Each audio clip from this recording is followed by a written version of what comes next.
All right, thank you very much. Hello, everybody. Yes, it's your good friend Pozzible here, and I'm checking in real fast to give you a very quick review of a video game this time. And it's not a video game I got 100% on. I got less than 45%, 41% is where I got left off at.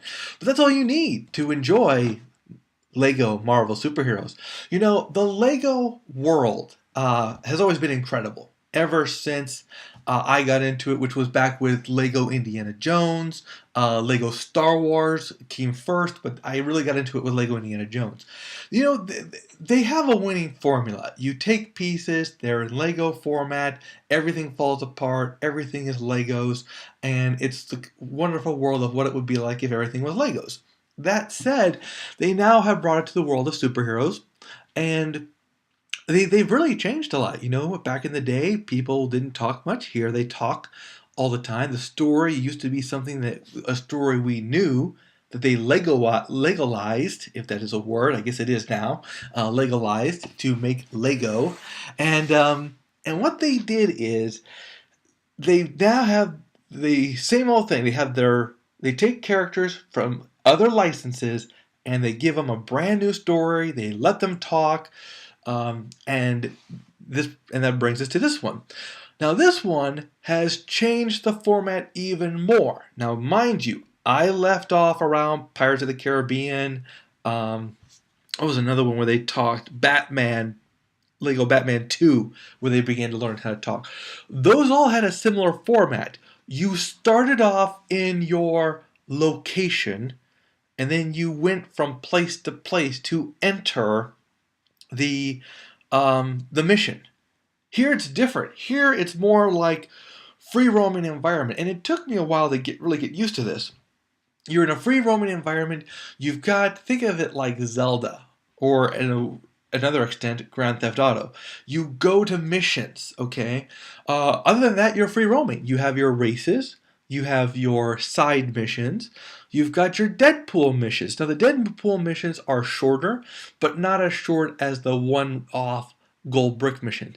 Your mission is always the same. Collect stubs, collect gold bricks. That always remains the same. There is the major story, and the quote-unquote major story is that Loki has stolen parts of Silver Surfer's board, and with the Tesseract, he's going to make this ultimate weapon. At first, when you talk to Doom, because everybody gets involved, okay, this is one of those things where everyone's involved. Doom, Loki, Doctor Octopus, all those supervillains, they're going to create a weapon, I think, to fight Galactus, but Loki has in his mind something else, something more nefarious. I don't want to say too much if you want to play it. I do want to say, though, if you do play the game straight out, I believe you're only going to get maybe 20% complete, maybe 25%, 30% if you're lucky. I doubt it. I did not do just a story. Obviously, I collected the other bricks. I made sure I got my stubs. You know, it was the difference in format that was really, really crazy. The first thing is, like I said, it's a free roaming environment. You don't have your red bricks, your special bricks, your extras bricks. They're not in the missions anymore. They're not in the realm anymore. They're in the Deadpool room. That's where you find them. There's also the canisters that you used to collect to make a trophy. Well, now it creates a comic book. That's it. You still collect them, but I found them to be a little bit more worthless. And when it comes to this game, there's the question of what are the characters like? You gotta take it back to reading a preschool version of these characters. You know, we're not reading something that's in the modern day. We're reading something that was back when they were silly and goofy, and it was definitely meant for kids. So is this safe for kids? Absolutely. More so than you would imagine. Adults might find the characterizations a little annoying. However, if you are like me, if you knew these guys the way they were back then, or should I say the way they are now, which is kind of kiddie-like and, you know, funny and goofy, then you might like it for the nostalgia. You know, one of the best parts about it was, you know, one thing I did learn, and this took me a while to learn, if you're on the ground and you access the shield computer, then you can only access ground machines from there, just the cars and the motorbikes. However, if you're on a roof and you access the shield computer, then you can access the planes and the helicopters.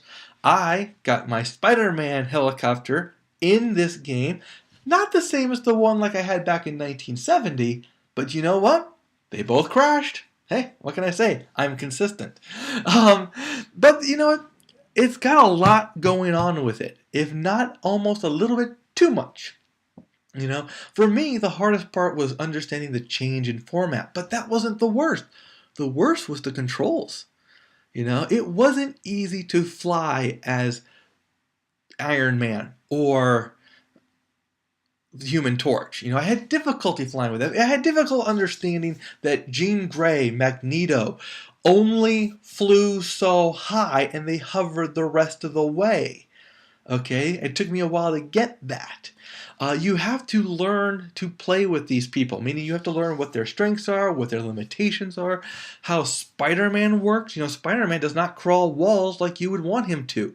He attaches himself to the wall. Now, there are some walls he can climb, but not a lot. And that's pretty much it. You know, it's difficult accepting these people for as they are, you know. There's also a big question of how do you get these characters. Some of them will just come automatically. Some of them you have to purchase. Some of them you have to find their little token either in a mission or around the city. And there's just a lot going on. It's hard to really wrap your head around all of it. You know, but once you do, the game becomes addictive, not really enjoyable, you know? But then once you really collect what you want to collect and you realize that there's a lot more to do, but you really don't care to do it anymore. You know, that's where it kind of stops. The game is short-lived. It comes, the novelty wears off, and then you're like, okay, I collected what I want to collect. There's still 50% left to collect, but it's just the same old stuff. Maybe you'll find that. Maybe you won't. This game cannot really get a play it, don't play it, you know, pass on it, decide. It gets a play it. It's enjoyable. You should at least try it. But that said, the final comment I have to make about this game is this. What's the value of this game? If you're like most people, you're probably going to get the game at full value. You know, 40 bucks. Did I spend 40 or did I spend 50? I think I spent 40 or 50. $50. Anyway, sorry about that, guys. Rambling. It's not worth the full price. You know, I would wait for the price to go down a little bit. This is a rental. This is something that you can play probably for 20, 25 bucks and be happy with it, you know. Lots of extras that came with it. I got the GameStop original thing, lots of extra. I enjoyed it, but in the end, it just couldn't last, you know. It was too inconsistent. Oh, and one final thought. When it comes to Mr. Fantastic, you know, don't hold down the B button. You know, the B button is your nemesis sometimes, because if you hold down the B button, he turns himself into a cup. If you want to do something cool, he's got to have the Fantastic Four circle on the bottom. The triangle, remember this is for PS3, so the top triangle button was really annoying when it came to Peter Parker and Hulk. If you held down the triangle button, sometimes, not all the time, but sometimes it would help you change to anyone you wanted to be. You didn't have to go back to the beginning and find somebody. You could do it at any time, unless you're in the middle of a mission. Then you can only choose the people that are available. But that said, if you press and hold down the triangle button, the Hulk will actually turn to Banner. It's while he's changing to Banner that you got to hit it again to select somebody else. Peter Parker will change to Spider-Man, and Spider-Man will change to Peter Parker with the camera, but he never takes a picture. You know, he has the camera, but it doesn't do anything. All right, and that's about it. Those were the only two people I had a real problem with. Iron Man's the best to play. Human Torch is the best to play. Hulk and Thing are pretty much the exact same. You know, and Spider-Man is great to play, but when it comes to these guys, there's a lot of repetition going on here. There's a lot of the same thing. Hulk is no different than the Thing. They're both very powerful, heavy hitters, heavy lifters. You know, some people have certain powers, some people don't. It's inconsistent. You know, Spider-Man is small, but he was always the same strength as the Hulk, if not just a little bit less, or much less, which I can understand. It's more of a size issue. It's more of a, well, you need the variety. Well, the variety comes for the first part, but then after that, it kind of overwhelms. And then you have the same people doing the same thing. They even have a character you can play as Gwen Stacy, for crying out loud. Why would you want to play as Gwen Stacy? She doesn't have any power. She doesn't do anything. So, like I said, the game is good. I enjoyed it, but I wouldn't want to pay full price for this. I would want to just pay the 20, 25 bucks. All right, that's about what it's worth. All right, guys, that's it for me today. I hope that helps you out. I hope you have a very happy holidays and a Merry Christmas and a Happy New Year. Take care of yourselves, and we'll see you at the theaters.